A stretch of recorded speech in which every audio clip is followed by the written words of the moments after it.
ఒక కీలకమైనటువంటి అంశం ఏంటయ్యా అంటే జగన్‌కి సంబంధించినటువంటి ఇది తీసుకొచ్చారు.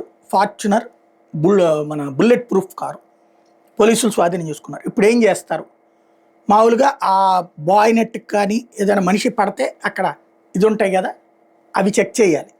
ఫోరెన్సిక్ అట్లాగే ఈ ఎక్స్‌పర్ట్సు అందరూ కలిసి. అట్లాగే కారు కింద పడినప్పుడు ఆ ముద్రలు ఉంటాయి. ఇప్పుడు అతను చనిపోయిన అతని చొక్కా మీదనో అవో ఆ కారుకి సంబంధించినటువంటి ఇవి ఉంటాయి కదా!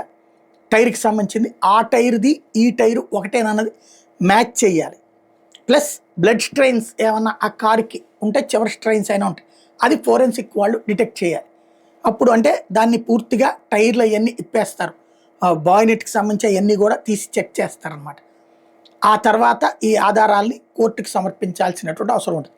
అప్పుడు జగన్ అరెస్ట్‌కి వారెంట్ అడగటం అనేది జరుగుతుంది. ఎందుకంటే డైరెక్ట్‌గా అరెస్ట్ చేయట్లేదు. ఎందుకంటే మామూలుగా యాజ్ పర్ నార్మ్స్ కూడా కారు తోలేటటువంటి వాళ్ళది నిందితులవుతారు. ఇప్పుడు రమణారెడ్డి అనేటటువంటి ఏఆర్ కానిస్టేబుల్‌ని ఎట్లాగో అదుపులోకి తీసుకున్నారు. ఇది ప్రూవ్ చేయడం అనేటటువంటిది ఇక్కడ కీలకమైనటువంటిది. అయితే ఇక్కడ మిస్ అవుతున్నదల్లా కారు కిందే పడ్డాడని అనుకుందాం. 670 మంది పోలీసులు ఏమో ఉన్నారు. జెడ్+ కేటగిరీ సెక్యూరిటీ అని కోర్టులో తాజాగా కూడా చెప్పారు. మరి ఆ పోలీసులందరూ ఏం చేస్తున్నారు అప్పుడు? అతను కారు కింద పడితే చూస్తా ఊరుకున్నారా? అసలు కారు కింద ఎట్లా పడ్డాడు వాళ్ళందరూ భద్రత కల్పిస్తే?